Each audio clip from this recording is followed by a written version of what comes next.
Stock market లో invest చేసి మీ డబ్బులు డబుల్ చేసుకోవాలనుకుంటున్నారా? సుందరరామిరెడ్డి గారి లైవ్ సెమినార్ కి అటెండ్ అవ్వండి. నమస్తే రమ్మగారు. నమస్తే జయ. ఏదైనా కొంచెం పెద్ద కథ చెప్తారండి? పూర్వం అంట ఉజ్జయిని నగరంలో ఆ సాగర్ దత్తుడు, బుద్ధవర్మ అని ఇద్దరు వ్యాపారస్తులు ఉండేవాళ్ళు. ఓకే. ఈ సాగర్ దత్తుడు సహజంగా ఆయన వ్యాపారం అయింది. బుద్ధదత్తుడు ఏంటంటే కొంచెం రాజకుటుంబానికి, బుద్ధవర్మ రాజకుటుంబానికి చెందిన వ్యాపారి.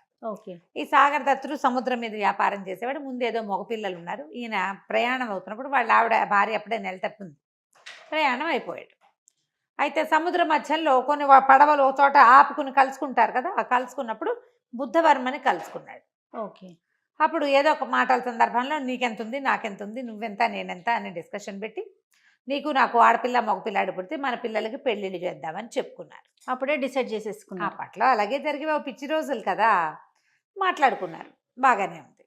అయితే ఏమైంది, మన సాగర్ దత్తుడు ఇంటికి వచ్చేసరికల్లా వాళ్ళ ఆవిడ మెడ నిండా మెడ మీద మెడలో ఒక మల్లెపూలు దండేసినంత పిల్లని ఎత్తుకొచ్చింది. అబ్బో ఎవరి మల్లిక అని అడిగాడు ఆయన. మన కూతురే, ఇప్పుడు మొన్న మీరు వెళ్ళాక పుట్టిన పాపాయి అని చెప్పింది. బాగుంది పిల్ల, ముద్దుగా. పిల్లకి మల్లిక అని పేరు పెట్టారు. మల్లె పువ్వులేనే చక్కగా ఉండేది. సరే ఏమైంది, మన ఇతను కూడా, మన బుద్ధవర్మ కూడా ఊరు చేరిపోయాడు. ఊరు చేరిపోతే ఏమైంది, ఈయన చెప్పాడు, వసే మరి పిల్లాడిని డెలివరీ అయిపోయింది కదా, పిల్లవాడిని ఎత్తుకురమ్మన్నాడు. పిల్లవాడిని ఎత్తుకురమ్మంటే వాడు ఒక కన్ను, ఒంటి కన్ను ఒక కన్ను మూసిపోయింది, గూని బాగుండ్లా అస్థిపంజరంలా ఉన్నాడు పిల్లాడు. ఇదేంటి ఈ ఒంటెను కన్నావు అన్నాడు. ఒంటెను కన్నావు ఏమిటంటే ఆయన తండ్రి ఒంట అనేసరికల్లా వాడు ఆకారం పాపం బాగుండలేదు కదా, అందరూ ఓష్టుడు అని పిలిచేవాళ్ళు వాడిని. అయ్యో. ఓష్టం అంటే ఒంటె, గూని పిల్లవాడు. ఇంకా ఏవో పిల్లలు ఉన్నారు వాళ్ళకి, ఈ పిల్లాడు. అయితే ఊరంతా వాడిని అలాగే పిలిచేవాడు. ఇతను ఏమన్నాడు, వసే ఎలాగే నేనేమో సాగర్ దత్తుడితోటి పెళ్లి సంబంధం మాట్లాడాను, మన పిల్లాడికి వాళ్ళ పిల్ల నుంచి పెళ్లి చేస్తానని ఒప్పుకున్నాడు. ఇప్పుడు పిల్లాడు పుట్టాడని ఉత్తరం రాయాలి కదా అంటే రాయమని. పిల్లాడు పుట్టాడు అని ఉత్తరం రాస్తే మాకు ఆడపిల్ల పుట్టింది, పేరు మల్లికని పెట్టాం, పిల్ల బాగుందని చెప్పాడు. బాగుండేదని ఈయనేం చెప్తాడు, ఊరుకున్నాడు. ఊరుకున్నాక పిల్లాడికి ఒక 4-5 ఏళ్ళు వచ్చాక మన సాగర్ దత్తుడి దగ్గర నుంచి కొంతమంది ఈ ఊరు వస్తూ, ఏమండి మా పిల్లని, మా సాగర్ దత్తుడు గారి పిల్లని మీ అబ్బాయికి ఇస్తామని ఒప్పుకున్నారట, మరేమోను పిల్లాడిని ఒకసారి చూసిరమ్మన్నారు, కాబోయే అల్లుడు అన్నారు. అనేసరికల్లా కాబోయే అల్లుడు లేడు, ఎక్కడికో వెళ్ళాడని చెప్పారు. చెప్తే ఈవిడేమంది, ఏమండి మనం మసిపూసి మారేడుకాయ చేద్దాం, పెళ్లి సంబంధం పోగొట్టుకుంటామా ఎక్కడైనాను, పిల్లాడిని అసలు చూపించద్దు కొన్నాళ్ల పాటు, పెద్దయ్యాక ఏదో ఒకటి చెప్పి చేద్దాం పెళ్ళి, ఈ లోపల స్నేహం పోగొట్టుకోవడం ఎందుకు, వ్యాపార సంబంధాలు ఉన్నాయి, పెళ్లి దాకా మన వ్యాపార బంధం ఇలా నిలబెట్టుకుందాం, రాబోయే లక్ష్మిని కాపాడుకోవాలి కానీ చెడగొట్టుకోకూడదు, పిల్లాడి మీద వాడికి చూపించకుండా ఏదో వేషం వేద్దామని చెప్పింది. 4 ఏళ్లకు ఒకసారి వచ్చారు, 8 ఏళ్లకు ఒకసారి వచ్చారు. 8 ఏళ్లకు వచ్చినప్పుడు ఏమన్నారు, మా పిల్లాడు తామ్రలిప్తి నగరంలో ఉన్నాడు, ఊళ్ళో లేడు, మేనమా దగ్గర వేదాధ్యయనం చేస్తున్నాడు అని చెప్పారు. పిల్లాడికి 14 ఏళ్ళకి వచ్చాక ఇంకోసారి వచ్చారు. వచ్చేసరికి అలా ఏమైంది, ఈసారి అన్నారు పిల్లాడు అక్కడే చదువుకుంటున్నాడంటే వాళ్ళు ఆశ్చర్యపోయారు. అదేమిటి 14వ ఏడు వచ్చింది, 8వ ఏడు వచ్చినప్పుడు మేనమామన్నారు, 8 నుంచి 14, 6 ఏళ్ళ వేదాధ్యయనం చేసి వాడేం చేస్తాడు, వ్యాపారం చేసుకోవాల్సిన వాడు, తండ్రి వ్యాపారంలోకి 12-14 ఏళ్ళు వచ్చరికి వ్యాపారంలో కుదురుకోవాలి, వ్యాపారం లేదు పాడు లేదు, ఏమిటో ఇలా చెప్తున్నారు ఏంటని పోయి ఇంటికి వెళ్ళి సాగర్ దత్తుడితో చెప్పారు. ఆయన అన్నాడు, అలా కుదరదు, ఎలాగైనా పిల్లాన్ని చూపించాల్సిందేనని చెప్పండి. నుంచి చూపించలేదు కదా, చూపించలా, ఎన్నాళ్ళైంది చూడలేదు, పిల్ల పెళ్ళిడికి వచ్చేసింది, 14-15 ఏళ్ళు వచ్చినాయి, పిల్ల పెళ్లి చేసేయాలి, ఏమైనా సరే పిల్లాన్ని చూపించవలసిందేనని చెప్పమన్నాడు. మళ్ళీ పోయారు వీళ్ళు ఆయన దగ్గర నుంచి, సాగర్ దత్తుడి దగ్గర నుంచి కొంతమంది దూతలు. ఏమిటండి తేపకో కబురు చెప్తారు, పిల్లేమో ఈడేరిపోయింది, మేము పెళ్లి చేసేయాలి, మీ అబ్బాయిని పిలిపించండి, మేము ఇక్కడే ఉంటాం, పిల్లాన్ని చూడకుండా వెనక్కి రావద్దని చెప్పారు, కావాలంటే తామ్రలిప్తి నగరానికి మేమే వెళ్తామన్నారు. అనేసరికి వీళ్ళకి గొంతుకి కాయడం పడింది, వెలక్కాయ పడింది గొంతులో. ఏం చేయాలి, బాగా ఆలోచించి భార్య అంది, అలా కాదండి, ఎవరో ఒక పిల్లాన్ని మన దగ్గర ఉన్న వాళ్ళల్లో కాస్త సలీసుగా బాగున్న వాడిని చూసి పిల్లకి ముడెట్టేద్దాం, ఏముంది ఓం పెళ్ళిళ్ళు, తర్వాత కాపురం మనవాడితో చచ్చినట్టు చేస్తుంది, ఎవరో ఒక పిల్లాన్ని చూపించమని. దొంగ మొహం. అక్కడి నుంచి ఏమైంది, ఈయన చూసాడు, చూసి తన దగ్గర పాలనలో తన పోషణలో ఉన్నటువంటి కొన్ని బ్రాహ్మణ కుటుంబాల్లో చూస్తే కాస్త 1-2 ఏళ్ళు అటు ఇటుగా ఉఠావుగా ఉన్న ఒక పిల్లవాడిని సెలెక్ట్ చేసుకున్నాడు. వాడి పేరు యజ్ఞదత్తుడు. బ్రాహ్మల అబ్బాయి. వీళ్ళేమో వ్యాపారస్తులు, తెలిసిందే కదా. ఉమ్. ఆ బ్రాహ్మడికి కబురు చేసి, ఓ నాయన, నాకు చాలా అత్యవసరమైన వ్యవహారం ఒకటి ఉంది, మీ అబ్బాయిని నాకు అప్పచెప్పు, నువ్వు జన్మంతా తినడానికి సరిపడా నీకు ఇస్తా. ఓకే. నీ పిల్లాడి భవిష్యత్తుకు వచ్చిన ఇబ్బంది లేదు, నీకు వచ్చిన ఇబ్బంది లేదు, నా పాలనలో ఉన్నావు, ఇన్నాళ్ళు నేనే నిన్ను పోషిస్తున్నాను అనేసరికి అలా బ్రాహ్మడు అన్నాడు, దాందేముందండి, మీకు ఏదైనా పని ఉంటే మేము కాదంటామా, ఇన్నాళ్ళుగా మా పోషణ చూస్తున్నారు మీరు, పిల్లాడిని పంపుతానని పిల్లాడిని యజ్ఞదత్తుని పంపించాడు. పంపించి ఏం చెప్పాడు, ఒరే వీళ్ళు ఏం చెప్తే అది చెయ్యి, కాదు కూడదు అనబాక, వాళ్ళ అబ్బాయిగా చెలామణి అవమన్నా సరే నువ్వు అయిపోవాల్సిందే. ఒప్పుకున్నాడు యజ్ఞదత్తుడు. ఇక రాగానే వీళ్ళేం చేశారు, ఆ ఊరు నుంచి వచ్చారు కదా ఉజ్జయిని నుంచి, ఆ ఉజ్జయిని నుంచి వచ్చిన దూతలకి యజ్ఞదత్తుని చూపించారు. వాళ్ళేమో చక్కగా పొడుగ్గా తెల్లగా పండల్లే ఉన్న పిల్లాడిని చూసి, అబ్బో ఎంత బాగున్నాడు, మల్లికమ్మకి సరైన ఈడు జోడు, లక్షణంగా ఉన్నాడు అని చాలా సంతోషించారు. పెళ్ళన్నారు. పెళ్ళనగానే వీళ్ళేం ఆలోచించారు, ఇప్పుడు ఏం చేయాలి ఆలోచించి, సరే ఓ పని చేద్దామని ఈ పిల్లాడినే పెళ్లి కొడుకుని చేసి ఆ దూతల చేతికిచ్చి పంపించారు ఈ యజ్ఞదత్తుడిని. అయితే ఏం చేశారు, వీడితో పాటు ఆ గూనివాడిని కూడా పంపించారు. అసలు పిల్లవాడిని, అసలు పిల్లాడిని కూడా. వీడికి ఈ పిల్లాడికి పెళ్లి కొడుకు సామాన్లన్నీ గూనివాడి చేతికిచ్చి, వాడికి బ్రాహ్మడి వేషం, వీడికి పెళ్లి కొడుకు వేషం వేశారు. బ్రాహ్మణ అబ్బాయిని పెళ్లి కొడుకుని చేసి అసలు పెళ్లి కొడుకుని బ్రాహ్మణ్ణి చేశారు. చేసి సామాన్లు చేతికిచ్చి, ఒరే ఈ పిల్లాడి కుర్రాడు ఎవరిని పెళ్లి చేసుకుంటాడో అది నీ పెళ్ళం, నిన్నే చూపిస్తే వాళ్ళు నీకు పిల్లనివ్వరు కాబట్టి నీకు బదులుగా వీడిని చూపిస్తున్నావు అంతే, ఇది మనసులో పెట్టుకోమని చెప్పారు. ఈ గూనివాడికి పెళ్లి చేసుకోవాలని ఉంది, ఈడు వాళ్ళందరికీ పెళ్ళిళ్ళు అయిపోతున్నాయి, వీడికి పెళ్లి చేసుకోవాలని, దానికి పెళ్ళి అయ్యే మార్గం లేదు, ఎలాగో అలాగా చక్కటి పెళ్ళి వస్తుందంటే మనకేం నష్టం, సరేనన్నాడు. అందరూ కలిసి పోయారు. ఆ దూతలతో కొంతమంది సైన్యాన్ని, కొంతమంది చుట్టుపక్కలని ఇచ్చి పంపించారు. పెద్దగా చుట్టుపక్కల కాదు, సేవకులు సహాయకులను ఇచ్చి పంపారు. పంపించాక తీరా అక్కడికి వెళ్ళాక వాళ్ళందరూ చాలా సంతోషించారు. అయ్యి బాబాయ్ ఎంత బాగున్నాడు, పండల్లే పిల్లాడు, మన వాళ్ళల్లో ఇంత చక్కటి వాడిని చూడం అని ఆశ్చర్యపోయారు. సరే చక్కగా యథావిధిగా పెళ్లి చేశారు. గూనివాడు పక్కనే కూర్చుని పెద్ద బ్రాహ్మడి పక్కన సహాయకుడుగా ఉండి సామాన్లు అందిస్తూ తన పెళ్లి కూతుర్ని తనవి తీరా చూసుకుంటూ కూర్చున్నాడు. వివాహం అయిన దగ్గర నుంచి యజ్ఞదత్తుడు కడుపులో నొప్పి అంట మొదలుపెట్టాడు. నా పొట్టలో నొప్పిగా ఉంది, డొక్కల్లో సోలొచ్చి పడిపోయాడు. అక్కడి నుంచి ఈ సాగర్ దత్తుడు చాలామంది వైద్యుల్ని పిలిపించాడు. వాళ్ళంతా వస్తే ఆ మందు ఈ మందు ఇస్తే, ఈ పెళ్లి కూతురు ఉంది కదా ఈ మల్లిక, సాగర్ దత్తుడు కూతురు, భర్తకి కడుపులో నొప్పి వస్తే అతను చూసుకోవద్దు, నాకెందుకు, నేను పెళ్లి కూతురున్నాను, లోపలికి వెళ్ళకుండా దగ్గర కూర్చుని ఇతను కావాల్సిన సేవలు చేసి ఆ మందులన్నీ పోసి మద్యం పానం చూసుకుని దగ్గరే ఉంది, వదిలిపెట్టకుండా. 2-3-4 రోజులు గడిచాక ఎన్ని మందులు ఇచ్చినా వాడు నొప్పి తగ్గట్లే. వాడికి నొప్పి ఉంటే కాదు, నొప్పి లేదు వాడికి, దొంగ నొప్పి. వాడు ఏం చేశాడు, నాకు తగ్గటం లేదు, మా అమ్మని నాన్నని చూడాలనిపిస్తుంది, నా భయం వేస్తుందని మొదలుపెట్టాడు. పెళ్ళయ్యాక చాన్నాళ్ళు 6 నెలలు ఇక్కడ ఉంచుకునే ఎత్తులో ఉన్నారు వాళ్ళు. ఇక్కడ 6 నెలలు ఎక్కడ వారం కూడా ఉండేలాగా లేడు. మా ఇంటికి వెళ్ళిపోతా అంటే ఆ వైద్యుల్లో పెద్ద ఆయన ధన్వంతరి గారు అన్నాడు, పిల్లవాడిని ఇంటికి పంపించేసేయండి, 10 రోజులు ఉండొచ్చి కాస్త పొట్ట నొప్పి అది తగ్గాక మళ్ళీ పిలిపించుకుందాం రామన్ నగర్కి, కాస్త అమ్మని నాయన్ని చూస్తే పిల్లవాడు స్వస్థత చెందుతాడు, చిన్నపిల్లాడే, చిన్నవాడు కదా, కడుపులో నొప్పి ఎక్కువ వచ్చేసరికల్లా బెంగ పెట్టుకున్నట్టున్నాడు, అందుకే తగ్గడం లేదు, నాకు ఒళ్ళు జ్వరంగా ఉందంటాడు. ఎంతసేపు జ్వరం చూస్తే ఏమి ఉండదు, నాకు జ్వరం అంటాడు, తిండు. ఇక ఇప్పుడు పెళ్లి తర్వాత చేయవలసిన శుభకార్యాలు ఏవి చేసే వీల్లేదు, నా కడుపులో నొప్పి అంటుంటే ఏం శుభకార్యం చేస్తారు, అదే కదా. సరే ఈయన ఏం చేశాడు, బోళంత బంగారము, వెండి సామాన్లు, గీమాన్లు, ముత్యాలు, రత్నాలు, వజ్రాలు అన్నీ కొలిచి డజన్ల కొద్ది పనివాళ్ళని, 4 గుర్రాలని, 2 ఏనుగుల్ని, బోల్డంత పరివారాన్ని, పల్లకీల నిండా బట్టల్ని ఇచ్చి పిల్లని కాపురాన్ని పంపించేసాడు. మరి పిల్లాడు వెళ్ళిపోతుంటే పిల్లని పంపొద్దు, పిల్లేమో మా ఆయన కడుపులో నొప్పి ఆయన నేనే చూసుకోవాలంటుంది ఆ పిల్ల. పంపించారు. పంపిస్తే అయితే ఇక్కడే ఏమైంది, ఓ పక్కన వీడు కడుపులో నొప్పి అంటుంటే ఈ గూనివాడు ఈ పిల్లతో కొంచెం సరసాలాడడానికి ట్రై చేస్తున్నాడు. ఆ పిల్లకి చికాగ్గా ఉంది, ఏమిటి వీడు నాతోటి భావరక్షణ చేస్తాడు, బ్రాహ్మడు వాడిని ఏం అనడానికి వీల్లేదు. ఇతనికి ఏం భయం వేసింది యజ్ఞదత్తుడికి, ఈ గూనివాడ వెధవ ఇక్కడ ఉండగానే విషయం అంతా బయట పెట్టేస్తాడేమో, నేనే దీన్ని అసలు మొగుడిని అంటాడో ఏమిటోనని ఇంటికి వెళ్ళిపోతేనే మంచిది కదా అనుకున్నాను. ఇంటికి వెళ్ళాక ఏం చేశారు, అక్కడ వాళ్ళంతా విశేషంగా వైద్యుల్ని పిలిపించారు, ఏదో ఓం అన్నారు, తగ్గిపోయింది కడుపులో నొప్పి, నొప్పి తగ్గిపోయింది. అక్కడి నుంచి సాయంకాలం శుభకార్యం అన్నారు, రాత్రి అంతఃపురంలో ఏకాంతవాసానికి వీళ్ళకి పెద్ద అంతఃపురం రెడీ చేశారు. ఈ పిల్ల చక్కగా అలంకారం అది చేయించుకొని లోపలికి వెళ్తే దాని చెలికత్తలతో సహా వెళ్ళింది. వెళ్తే అక్కడ యజ్ఞదత్తుడితో పాటు గూనివాడు కూడా ఉన్నాడు. వీడెందుకున్నాడు అని అడిగింది. ఇతను ఎందుకున్నాడు ఇక్కడ, అనేసరికల్లా ఇతను ఏమన్నాడు, నేను వెళ్ళిపోతున్నాను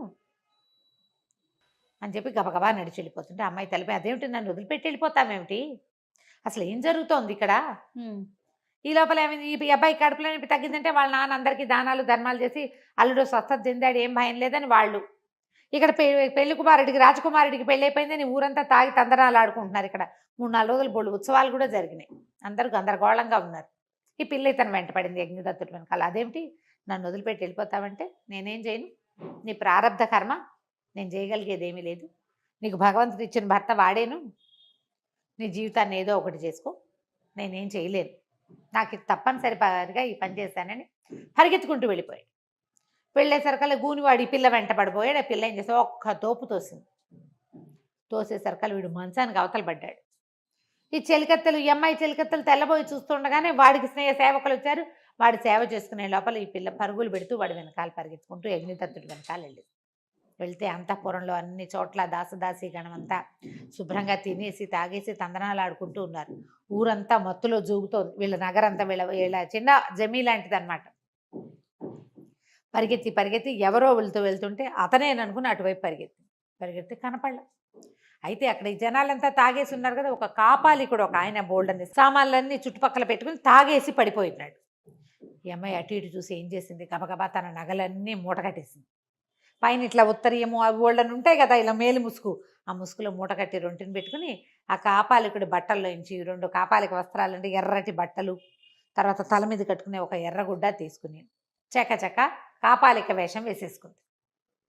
తను రాజు ఇలాగా ఖరీదైన బట్టల్లో ఉంటే డబ్బును వాళ్ళ అమ్మాయిని తెలిసిపోతుంది కదా. అందుకని ఆ బట్టల్లో మెల్లిగా నడవటం మొదలుపెట్టింది.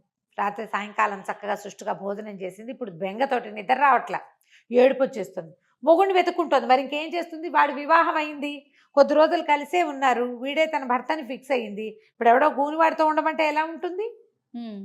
వెతుక్కుంటూ వెళ్ళటం మొదలుపెట్టింది. ఈ వెళ్ళి ఒక తెల్లవారేసరికల్లా ఒక బ్రాహ్మణాగ్రహారంలో ఒక వాకిట్లోకి చేరింది.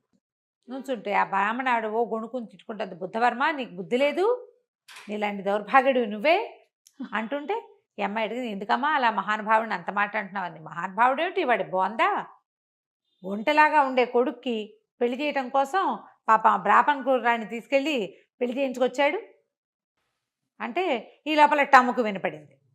బుద్ధవర్మ కోడలు తప్పించుకుని పారిపోయింది, ఆమెను పట్టించిన వాళ్ళు కానీ వాడు పట్టించిన వాళ్ళకేమో బహుమతి ఇస్తాం, ఎవరైనా ఇంట్లో అమ్మాయిని దాపెడితే వాళ్ళకి శిక్ష ఇస్తాం. ఈవిడ వెంటనే అంటుంది పైకి, ఆ బ్రాహ్మణావిడ పారిపోయిందా, మంచిగా అయింది, చక్కగా మల్లిక పారిపోమ్మా, హాయిగా పారిపోయి యజ్ఞదత్తుడు నీ మొగుడు వాడు పెళ్లి చేసుకున్నాడు అగ్నిసాక్షిగా, వాడితోటి నువ్వు కాపురం చేయాలంటుంది. ఈ అమ్మాయి నిర్ఘాంతపోయింది. వెళ్ళి అక్కడ కూర్చుని బిక్కమొహం వేసి, నేనేనండి మల్లికని అని చెప్పేసరికి ఆవిడ తెల్లబోయి, అయ్యో ఇదేమిటమ్మా ఈ అవతారం, బోళ్ళంత డబ్బున్న వాళ్ళ పిల్లవి ఇటా ఉన్నావేమిటంటే, ఏం చేయను, నిన్న రాత్రి ఏకాంత మందిరం అన్నారు, ఆ మందిరంలో ఆ గూనెబ్బాయి ఉన్నాడు, చెలికత్తలంతా ఉన్నారు, వీడే నీ మొగుడని యజ్ఞదత్తుడు కాస్త వెళ్ళిపోయాడు, నా భర్త ఏమో వెళ్ళిపోయాడు, ఏం చేయాలో తెలీదు, అతను వెనకాల పరిగెత్తుకుంటూ వచ్చాను, ఊరంతా తప్పదాగి దోగిపోతున్నారు, భయం వేసింది, అక్కడ ఎవరో కాపాలికుడు కనపడితే ఆ వేషం వేసుకొచ్చాను అంటే ఆవిడ ఏం చేసింది, దామా లోపలికి రాని లోపల తీసుకుపోయి ఆ బట్టలు తీయించి శుభ్రంగా తలంటి పెట్టి, మరి రాత్రి నుంచి దుమ్ము కొట్టుకుపోయిన ఏ పిచ్చిగుడ్డలో అవి, శుభ్రంగా స్నానం చేయించి మంచి బట్టలు ఇచ్చి పక్కన కూర్చోబెట్టుకుంది, అన్నం పెట్టింది. అన్నం పెట్టి ఏమందంటే, నీ భర్త యజ్ఞదత్తుడు ఫిక్స్ అయింది, రామడో వ్యాపారస్తులో వేరే కదా, అదే అగ్నిసాక్షి నీకు అతనితో పెళ్ళయింది, బుద్ధవర్మ ప్లాన్ నీ విషయంలో వర్కౌట్ అవ్వదు, నీ భర్త ఇంటికి దారి చెప్తా, సానుకూలపరచుకో నువ్వు. అక్కడి నుంచి ఏం చేసింది, మళ్ళీ కాపాలిక వేసి ఆ బట్టలు ఉతికారేసేసింది ఆవిడ, ఆ కాపాలిక బట్టలు. మళ్ళీ మధ్యాహ్నానికి బట్టలు ఆరిపోతే ఈ అమ్మాయి ఏం చేసింది, మల్లిక ఆ కాపాలిక వస్త్రాల ఎర్రగుడ్డలు కట్టుకుని పోయి ఆ యజ్ఞదత్తుడి ఇంటికి వెళ్ళింది. తెలిసిందిగా అడ్రస్ ఈ బ్రాహ్మణావిడ చెప్పింది. అక్కడికి వెళ్ళేసరికి ఆయన ఏదో వేద పాఠం చెప్పుకుంటుంటే వెళ్ళి అక్కడ కూర్చొని ఏం పాఠం చెప్తున్నావు నువ్వు అంది. వేదం చెప్తున్నాను అంటానండి. ఏం వేదం, నువ్వేమో వర్ణ సంకరం చేసావు, నువ్వు బ్రాహ్మణ వేయండి వైశ్యులమ్మాయిని పెళ్లి చేసుకున్నావు, ఇప్పుడు కూర్చొని పాఠం చెప్పుకుంటున్నావు పెళ్ళాన్ని వదిలేసి అన్నది. అనేసరికల్లా మీకు ఎలా తెలుసుంటే కాపాలికలకి అన్నీ తెలిసిపోతాయి కదా. ఏమన్నాడు, మరి నేనేం చేయను, నేను ఇంకా చేయగలిగేది ఏం లేదు, మా దగ్గర ఏమీ లేదు, నా తండ్రి ఆయన పోషణలో ఉన్నాడు, బుద్ధవర్మ పోషణలో, ఆయన చెప్పిన పని చేయమన్నారు, నేను చెప్పిన పని చేశాను, పాపం పుణ్యం భగవంతుడికి ఎరుక, వాళ్ళు చెప్పింది చెయ్యాలి, మా నాన్న ఆజ్ఞ గురువాజ్ఞ పాటించా అంతే, ఇక నేను నాదేం లేదన్నాడు. 3 రోజులు రోజు పోయి అక్కడ కూర్చునేది. ఏమనుకుందంటే వీళ్ళకి అసలు ఏమీ లేదు, పేద కుటుంబం, పోషణ వీళ్ళకి తిండి 2 పూట్ల అక్కడి నుంచి వస్తుంది, ఆ డబ్బులు లేవు, వీళ్ళంతటి వీళ్ళు సంపాదించుకునే రోజు కాదు అది. అందుకని నిర్ధనత వల్లే, వీళ్ళు డబ్బు లేకపోవటం వల్లే ఈ పనికి ఒడిగట్టారని తెలుసుకుంది. ఏం చేసింది, బోడంత బంగారం పెట్టుకున్నదిగా మూట కట్టి పక్కన పెట్టింది. అందులో నుంచి ఒక ముత్యాహారం అమ్మించేసి ఆ ముసలి బ్రాహ్మణావిడితోటి ఏం చేసింది, ఒక వెండి పాత్ర, ఓ బంగారు పాత్ర, ఓ రాగి పాత్ర, 3 నిండా కాసులు పోసి ఈ యజ్ఞదత్తుడి ఇంటి దగ్గర పాతి పెట్టింది. ముందు రోజు రాత్రి వెళ్ళి మర్నాడు ఏమంది, నువ్వెంతో మంచివాడివి, పాఠం ఎంత బాగా చెప్తున్నావు, నీకు నా దగ్గర ఒక మంత్ర పుస్తకం ఉంది, ఆ పుస్తకంలో ఎక్కడెక్కడ ధనరాశులు ఉంటాయో తెలుస్తాయి నాకు, మీ ఇంటి చుట్టుపక్కల ఏమైనా ఉన్నాయేమో చూస్తానుండని హాంఫీం పట్టాది ఇది అని మంత్రం చదివి మీ వాకిట్లో ఆ వేప చెట్టు పక్కన కొంచెం ఎడం వైపుగా తవ్వి చూడు, అక్కడ నీకు బంగారం దొరుకుతుంది అనేసరికి తవ్వి చూశారు. చూస్తే నిజంగానే చిన్న చిన్న చెంబులు, ఇంత బంగారు చెంబు, ఇంత వెండి చెంబు, ఇంత రాగి చెంబు, 3 నిండా కాసులు. అలా ఎప్పుడో పాతపెట్టింది, పూర్వకాలంలో పాతపెట్టబడింది దొరికింది. ఆశ్చర్యపోయారు. అక్కడి నుంచి కుర్రాడు ఏం చేశాడు, యజ్ఞదత్తుడు వాళ్ళ నాన్న చెప్పాడు, నాన్న ఎవరో ఒక కాపాలిక, ఒక ఆవిడ వస్తుంది, రోజు వచ్చి కూర్చుంటుంది, వారేమోను తను ఇట్లా చెప్పింది నాన్న అంటే, వాళ్ళ దగ్గర ఏం మాయ మంత్రాలు ఉన్నాయో కనుక్కోమన్నాడు నాన్న. ఈ అమ్మాయి ఏమైంది, నా దగ్గర ఒక మహామంత్రశాస్త్రం ఒకటి ఉంది, మహాకాళ మంత్రశాస్త్రం, అద్భుతమైన పుస్తకం, ఆ పుస్తకంలో చూసే నేను ఇది చెప్పాను. ఎందుకు వచ్చిన వేదన రా, వద్దు, ఆ మహాకాళ మంత్రం ఏదో నేర్చుకున్నావా, శుభ్రంగా ఎక్కడెక్కడ భూమిలో ఉన్నవి చూసుకోవచ్చు. ఆశ వచ్చింది, ఆవిడ వెనకాల పడిపో, తీసుకెళ్తానంటే అంటే సరే తీర్థయాత్రలు చేస్తాను తోడు రమ్మంది. తనతో పాటు ఆ ఊరు ఈ ఊరు ఈ ఊరు ఆ ఊరు తప్పించుకున్నారు మొత్తానికి. ఇక్కడి నుంచి తప్పించుకుంది, ఇతను వెంట వేసుకుని బయలుదేరింది భర్తని. ముగ్గురు ఇద్దరు కలిసి అక్కడ ఇక్కడ స్నానాలు చేశారు, గుళ్ళల్లోకి వెళ్ళారు. ఈవిడ కాపాలిక వేషంలోనే ఉంది. అతను ఆ భార్యను అసలు గుర్తు కూడా పట్ల వెళ్ళిపోయాడు.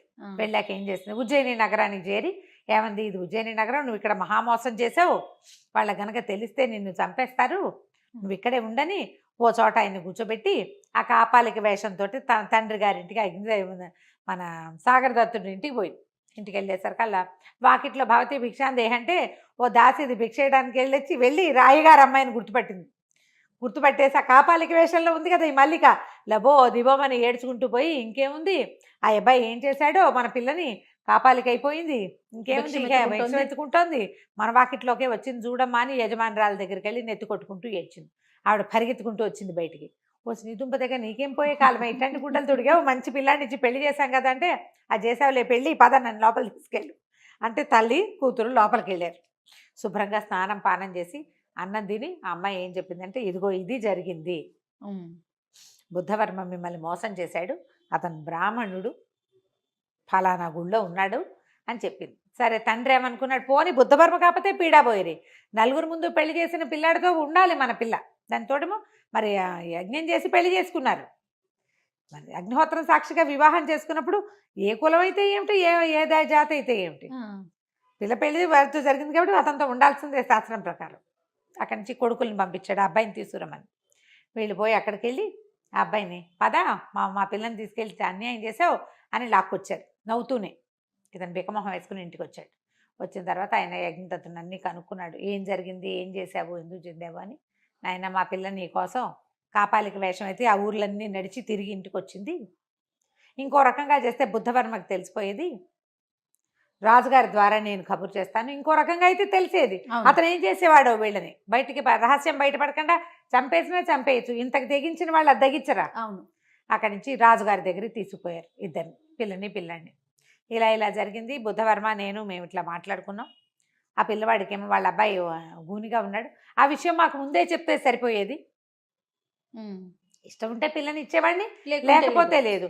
ఇట్లా వేరే వాళ్ళని మనకు వర్ణసంకరం చేసి రాముల అబ్బాయితో మా పిల్లకి పెళ్లి చేశారు, ఆ అబ్బాయి ఏమో వాళ్ళని కాదని లేక పెళ్లి చేసుకున్నాడు అనేసరికల్ రాజుగారి పిల్ల తెలివికి ఆశ్చర్యపోయి భలే బాగా చేసింది, మొత్తాన్ని భర్తను సాధించుకుంది, వివాహం చేసుకున్న భర్తని నిలబెట్టుకునేందుకు ప్రయత్నం చేసింది ఆ పిల్ల. అది నా కర్మింతే ఏడుస్తూ నాన్న దగ్గరికి రాలేదు, పోనీ ఆ ఊని అబ్బాయిని భర్తగా అంగీకరించలేదు.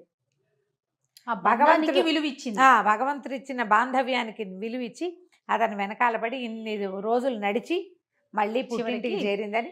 సరే రాజుగారు వెంటనే బుద్ధవర్మకి ఒక కాగితం పంపించి, నువ్వు చేసిన పని బాగుండలేదు, మీ వాడికి తగిన పిల్లని మీ దాంట్లో చేసుకో, వీళ్ళ జోలికి రావద్దని యజ్ఞదత్తుని వీళ్ళతో పాటే ఉంచుకున్నారు.